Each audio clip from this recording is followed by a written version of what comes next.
সবাইকে স্বাগত জানাচ্ছি। আমি মাহমুদ হাসান। আজকে যে বিষয়টি নিয়ে আলোচনা করব, আজকে বিজ্ঞানীকে নিয়ে আলোচনা করব।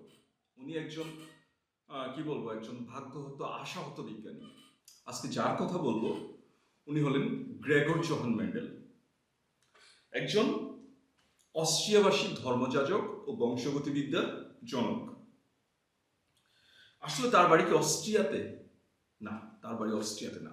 বর্তমানে যদি আমরা তার বাড়ি খুঁজতে যাই, তার বাড়ি পাবো কোথায়? চেক প্রজাতন্ত্রে, চেকোস্লোভাকিয়াতে। কিন্তু তার বাবা মাকে যদি জিজ্ঞাসা করা হতো যে আপনাদের বাড়ি কোথায়, তারা বলতো তারা জার্মান। আসলে ব্যাপারটা হচ্ছে এরকমই, ওনাদের দেশের যে বর্ডার লাইনটা, এটা বেশ কয়েকবার পরিবর্তন হয়েছে। অনেকটা আমাদের মতোই। আমার দাদাকে যদি কেউ জিজ্ঞেস করতো আমার দাদার বাড়ি কোথায়, দাদা বলতো আমার বাড়ি ব্রিটিশ ভারতের একটা অংশে।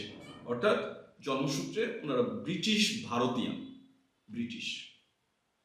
আমার মধ্যে একটা স্পিড আছে। আমার বাবার বাড়ি কোথায়? আমার বাবা বলতো আমার বাড়ি পূর্ব পাকিস্তান, পূর্ব পাকিস্তান। আর আমার বাড়ি কোথায়? আমার বাড়ি, আমার জন্ম 1971 সালের পরে আমার বাড়ি কোথায়? বাংলাদেশে। গ্রেগর জোহান মেন্ডেলের ব্যাপারটা অনেকটা এরকমই। তার বাবা মা ছিলেন জন্মসূত্রে জার্মান বংশোদ্ভূত। আবার গ্রেগর জোহান মেন্ডেল তার জীবদ্দশায় উনি বলতেন ওনার বাড়ি কোথায়, উনি কোন বংশোদ্ভূত, উনি জন্মসূত্রে কি, উনি বলতেন যে আমি জন্মসূত্রে একজন অস্ট্রিয়াবাসী।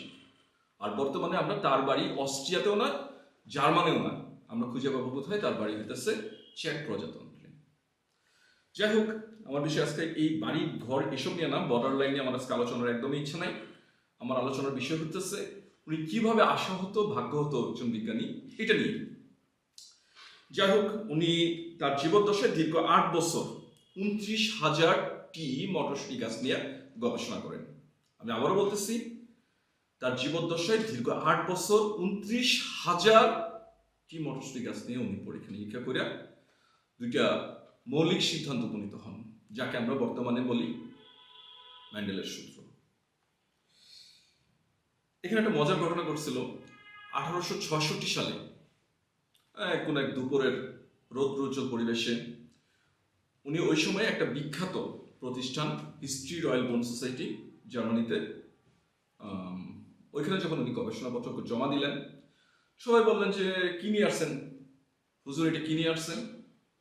আসলে উনি তো যে ড্রেসটা পরে গেছিলেন, ফাদারদের ড্রেস, লম্বা আলখাল্লা, ক্রুশ সহ, ওনাকে দেখে সবাই মনে করছেন যে ফাদার মানুষ, অথবা কোনো ধর্মীয় কোনো ব্যাপার, কোনো অনুশাসন, অথবা খুব বেশি হইলে দর্শন, হিস্ট্রি, গবেষণাপত্র, এইসব কিছু একটা নিয়ে গেছেন।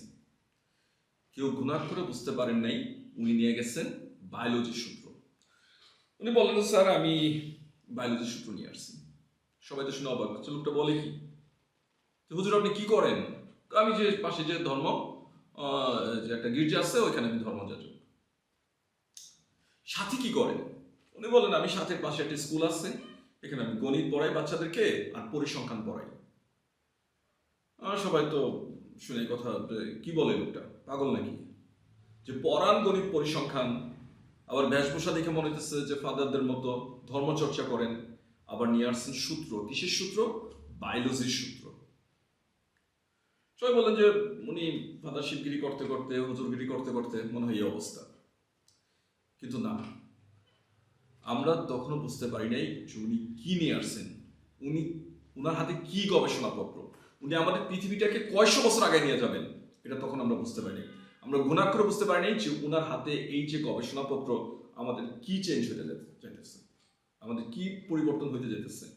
আসলে উনি আমাদের পৃথিবীতে কয়শো বছর আগে নিয়ে গেছেন, এটা পরে বলতেছি। তাহলে যে জিনিসটা, তার যে সূত্র, বলেন ঠিক আছে হুজুর বলেন আপনি। উনি বলা শুরু করছেন যে আমি যে সূত্রগুলো নিয়ে আসছি এগুলো হচ্ছে বংশগতি সূত্র। এইটা আবার কি? বংশগতি কি? যে জেনেটিক্সের ব্যাপারটা কিন্তু তখন আমরা কিছুই জানতাম না ওই সময়ে। উনি বলেন যে আমি বংশগতির দুইটা সূত্র নিয়ে আসছি। বংশগতির সূত্র এইগুলো আবার কি? আসলে উনি ছিলেন এই বিষয়ে স্বশিক্ষিত একজন বিজ্ঞানী। আমরা যদি বলি যে অ্যারিস্টটল হইতেছে জীববিজ্ঞানের জনক, প্রাণী বিজ্ঞানের জনক, মানে আমার কথা হচ্ছে, আমি যদি জিজ্ঞেস করি এরিস্টটলকে প্রাণীবিজ্ঞানকে শিখাইছেন? উত্তর হয়েছে কেউ না, কারণ উনি এটা নিজে নিজে শিখছেন। উনি হচ্ছেন এই বিষয়ে একজন স্বশিক্ষিত বিজ্ঞানী। আসলে একটা রাস্তা যিনি তৈরি করেন, ওনাকে কেউ শিখায় না, উনি হইতেছেন এই বিষয়ে নিজে নিজেই, আমরা অশিক্ষিত বলবো না, উনি একজন স্বশিক্ষিত বিজ্ঞানী। ম্যান্ডেলের ক্ষেত্রে সেম ঘটনাটাই ঘটছে। উনি ছিলেন বায়োলজির, এই জেনেটিক্সের একজন স্বশিক্ষিত বিজ্ঞানী। আসলে কোন একটা বিষয়ের যিনি জনক, তার অবস্থাটা অনেকটা এরকমই হয় যে উনি এই বিষয়ে কেউ কাছে শিখে নেই, উনি নিজে নিজে এটা মোটামুটি নিজে নিজে এটা গবেষণা করে বের করছেন। আচ্ছা, যাই হোক, তাকে জিজ্ঞেস করা হলো যে হুজুর বলেন। উনি বলা শুরু করলো জীবের প্রত্যেকটি বৈশিষ্ট্যের জন্য এক জোড়া ফ্যাক্টর দায়ী। ফ্যাক্টর, যাকে আমরা পরবর্তীতে জানলাম জিন, যার একটা আসে বাবা থেকে, একটা আসে মায়ের থেকে। ফ্যাক্টরগুলো একই লোক আসে পাশাপাশি অবস্থান করে। যখন এই কথাগুলো বলতেছিলেন, কাদেরকে বলতেছিলেন? ওই সময় বড় বড় এই বায়োলজির যে গবেষক যারা আছে তাদেরকে বলতেছিলেন। সিমসন ছিলেন, মায়ার ছিলেন, এখানে অস্টিন ছিলেন, আরো অনেক অনেক বিজ্ঞানী ছিলেন। তো তাদেরকে যখন উনি বুঝাইতেছেন, ওনারা তো শুনে অবাক যে বলে কি লোকটা। আজকে আমি মাহমুদ হাসান, আমি পৃথিবীর সবচেয়ে বড় যে বায়োলজির যে বিজ্ঞানী, ওনার সাথে যদি কোনো কথা বলতে যাই যে স্যার আমি একটা তো সূত্র নিয়ে আসছি, আমি একটা বিষয় নিয়ে আসছি, ওনারা জানবেন যে আমি আসলে কি করতাম, আমার ব্যক্তিগত জীবন আমি আসলে কিসে ছিলাম, কি বিষয়ে পড়াশোনা করছি, কি বিষয়ে পড়াইছি ছাত্রদেরকে। তারা যদি জানে যে হ্যাঁ আমি বায়োলজি নিয়ে পড়াইছি, আমার কথা একবার হলেও তারা শুনবে। কিন্তু ম্যান্ডেলের বিষয়টা এরকম ছিল না, যে উনি ছিলেন একজন ফাদারের ধর্মযাজক, গির্জার ধর্ম বিষয়ে উনি গবেষণা করেন, উনি একজন বায়োলজিস্ট কি নিয়ে আসবেন। যাই হোক, ওনার কথা কেউ শুনে নেয়, এই কান্দা শুনে ওই কান্দা বের করে দিচ্ছে, ব্যাপারটা অনেকটা এরকমই। তো ওনাকে বলছেন যে ঠিক আছে, আপনি যে জিনিসটা নিয়ে আসছেন তো ভালো হয়েছে, কাজটা আপনার রাইখা যান, আমরা দেখব। ম্যান্ডেল আশা করলো হয়তো বা তাকে পরবর্তীতে ডাকা হবে, দেখা জিজ্ঞেস করা হবে যে আপনি আপনার জিনিসগুলো আবার একটু ব্যাখ্যা করেন। সে অপেক্ষা করতে থাকলো, একদিন, 2 দিন, 1 মাস, 2 মাস, হ্যাঁ, এভাবে যেতে যেতে 1 বছর, 2 বছর, তাকে আর কেউ কোনোদিন ডাকে নাই। উনি পরে কিছু গবেষণা করছিলেন এটা নিয়ে, কিন্তু তারপরে যখন দেখলেন যে এটা নিয়ে তাকে আর কেউ জিজ্ঞাসা করতেছে না কিছুই, ওইখান থেকে ডাকাও হচ্ছে না, তখন এই বিষয়ে উনি টোটালি কাজ বন্ধ করে উনি ধর্মচর্চায় মনোযোগ দিতেন। পরবর্তীতে ঘটনা অনেক দিন পরের কথা, 1884 সালে ম্যান্ডেল মারা যান। তার মারা যাওয়ার 16 বছর পরে 3জন বিজ্ঞানী, হ্যাগো বিস, কার্ল করেন্স, এরিক শার্লক, এর মধ্যে 2জন হলেন উদ্ভিদ বিজ্ঞানী, একজন প্রাণী বিজ্ঞানী, আবার ডাক্তার। তারা যখন এই জিনিসগুলা, এরকম জিনিসপত্র নিয়ে যখন আবার কাজ করলেন, তখন ওই রয়্যাল বোন সোসাইটির ওই কাগজপত্রগুলা তারা দেখালো, ওই গবেষণা, ওই রয়্যাল বোন সোসাইটিতে যারা ছিলেন তারাই দেখালেন যে এরকম একটা গবেষণা, আপনাদের মতো গবেষণা একজন ধর্মযাজক নিয়ে আসছিলেন। তো তারা আগ্রহ নিয়ে জিনিসটা পড়লো, দেখলো, এবং দেখে তো অবস্থা খারাপ, তাদের চোখ কপাল উঠে অবস্থা, যে কাজটা কে করছে।